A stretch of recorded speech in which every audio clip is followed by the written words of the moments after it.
महेश भट्ट, ये वो नाम है जो बॉलीवुड की किताबों में काले अक्षरों से लिखा हुआ है और मैं ऐसा क्यों कह रही हूँ ये आपको इस वीडियो के लास्ट तक जरूर पता चल जाएगा। महेश भट्ट की पर्सनल लाइफ जितनी ज्यादा डार्क और कंट्रोवर्शियल है उतनी शायद ही किसी और की हो। A to Z एक्सपोज की सीरीज में आज बारी है M की, और अगर आपने इससे पहले के वीडियोस नहीं देखे तो वो भी जरूर देखना, और वीडियो में आगे बढ़ने से पहले चैनल को जरूर सब्सक्राइब कर देना ताकि नेक्स्ट अल्फाबेट मिस ना हो। And let's dive into it. Mahesh Bhatt का जन्म हुआ 20 सितंबर 1948 को, लेकिन उनकी कहानी उनकी जन्म से पहले शुरू हो चुकी थी। महेश भट्ट के फादर नाना भाई भट्ट एक गुजराती ब्राह्मण फैमिली से बिलोंग करते थे और एक सक्सेसफुल फिल्म डायरेक्टर थे।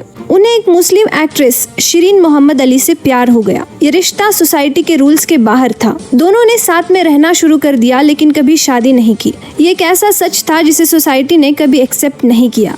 इस वजह से आम भाषा में शिरीन नाना भाई की रखेल या फिर मिस्ट्रेस थी। इस रिश्ते के चलते नाना भाई को शिरीन से 6 बच्चे हुए, जिनमें से एक थे महेश भट्ट। शिरीन के बाद नाना भाई ने एक हिंदू लड़की से शादी कर ली जिसका नाम हेमलता भट्ट था, और उनसे नाना भाई को 3 बच्चे हुए। महेश भट्ट का बचपन 2 अलग दुनियाओं में बट चुका था। एक तरफ उनकी माँ का घर था जहाँ उन्हें अकेलेपन का एहसास होता था, और दूसरी तरफ नाना भाई का परिवार जहाँ वो एक आउटसाइडर थे। महेश भट्ट की माँ एक हिंदू डोमिनेटेड एरिया में रहती थी जहाँ पर उन्हें अपनी मुस्लिम आइडेंटिटी छुपानी पड़ती थी, साड़ी और तिलक लगाकर। उनकी हिडन लाइफ और सैक्रिफाइस ने महेश भट्ट के दिल पर एक बहुत गहरा असर छोड़ा। इससे इंस्पायर्ड होकर महेश भट्ट ने बाद में जख्म नाम की मूवी बनाई जो उनकी माँ की कहानी को रिप्रेजेंट करती है। इस फिल्म को क्रिटिक्स ने काफी सराहाया। ये फिल्म उनके पर्सनल ट्रॉमा का रिफ्लेक्शन थी। महेश भट्ट का प्रोफेशनल सफर उनकी पर्सनल जिंदगी की तरह काफी ज्यादा कंट्रोवर्शियल था। उन्होंने 1974 में एज ए डायरेक्टर बॉलीवुड में डेब्यू किया, लेकिन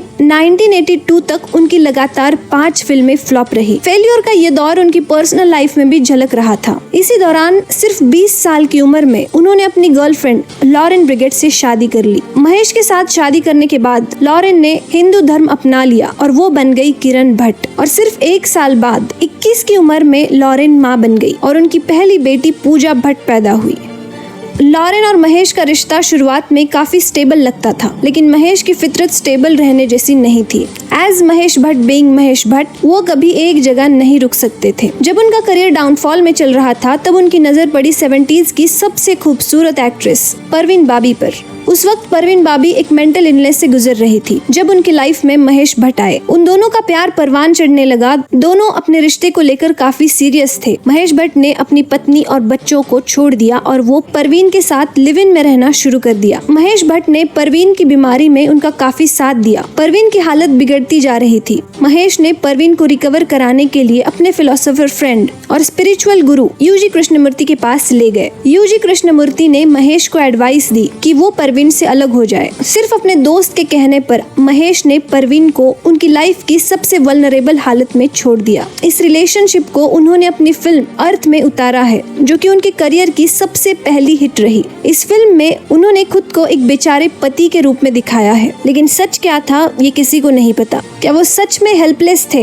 या फिर सिर्फ अपनी कहानी को एक सिंपैथेटिक लाइट में दिखाकर कमर्शियल सक्सेस हासिल कर रहे थे? ये सोचने वाली बात है। इस फिल्म को फिल्म फेयर बेस्ट डायरेक्शन के लिए नॉमिनेट किया गया। इस फिल्म ने महेश भट्ट को एज ए फिल्म मेकर काफी नाम दिया। इसके बाद परवीन से अलग होने के बाद महेश भट्ट की लाइफ में आई एक्ट्रेस सोनी रिजधान। महेश भट्ट ने कई इंटरव्यूज में ये कहा है कि वो ना चाहते हुए भी सोनी की तरफ अट्रैक्ट होते चले गए। ये एक ऐसा रिलेशनशिप था जो सोसाइटी की नजरों में गलत था, क्योंकि महेश ऑलरेडी किरण भट्ट से मैरिड थे। जब महेश ने सोनी से शादी करने का फैसला किया तो वो अपनी पहली पत्नी किरण को डिवोर्स नहीं देना चाहते थे, शायद अपने बच्चों की वजह से या फिर अपनी इमेज को खराब होने से बचाने के लिए। तो उन्होंने इस चीज का एक काफी अजीब और कैलकुलेटिव रास्ता अपनाया। उन्होंने 1986 में इस्लाम कबूल कर लिया और वो बन गए Ashraf Bhatt. As Islamic law के हिसाब से एक मेल को 1 से ज्यादा पत्नियां रखने की इजाजत है। इस तरह से बिना किरण को डिवोर्स दिए वो सोनी से शादी कर पाए। महेश भट्ट के साथ शादी के वक्त सोनी ने भी इस्लाम अपना लिया और उन्होंने अपना नाम सोनी से बदलकर सकीना कर लिया। महेश भट्ट ने एक साथ 2 परिवारों को और 2 पत्नियों को संभाला,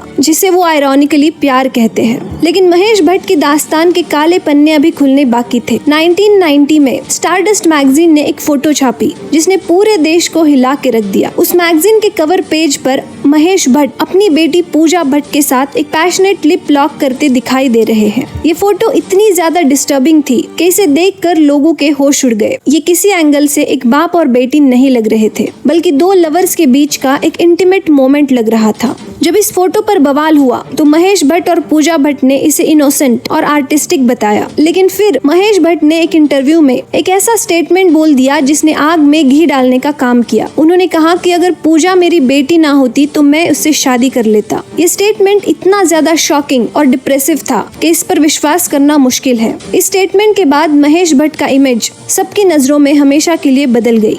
महेश भट्ट पर एलिगेशंस का सिलसिला यही नहीं रुका। इसके बाद उनका नाम कई बड़ी कंट्रोवर्सीज में शामिल हुआ। सबसे पहले जिया खान ट्रेजेडी। 2013 में बॉलीवुड एक्ट्रेस जिया खान ने अपनी जिंदगी खत्म कर ली। ऑफिशियल रिकॉर्ड्स ने इसे सुसाइड कहा, लेकिन जिया खान की मां राबिया खान ने इसे एक मर्डर बताया। राबिया खान ने खुद पब्लिक में आकर महेश भट्ट पर कई सीरियस एलिगेशंस लगाए। जिया की मौत के बाद एक वीडियो सामने आई जिसमें महेश भट्ट 16 साल की जिया खान के साथ काफी इंटीमेट पोजीशन में दिखाई दे रहे हैं, जहां पर Jiya clearly under the influence of drugs लग रही है। जिया की मां राबिया खान ने पब्लिकली महेश भट्ट पर जिया को इंटिमिडेट करने के इल्जाम लगाए हैं। राबिया ने एक और शॉकिंग क्लेम किया, जहां पर वो कहती है कि जिया के फ्यूनरल पर महेश भट्ट उनके पास आए और उनके कान में कहा कि चुप हो जाओ वरना तुम्हें भी इंजेक्शन देकर सुला दिया जाएगा। She was never depressed. So, तुम चुप हो जाने तो तुम्हें भी इंजेक्शन देकर सुला देंगे।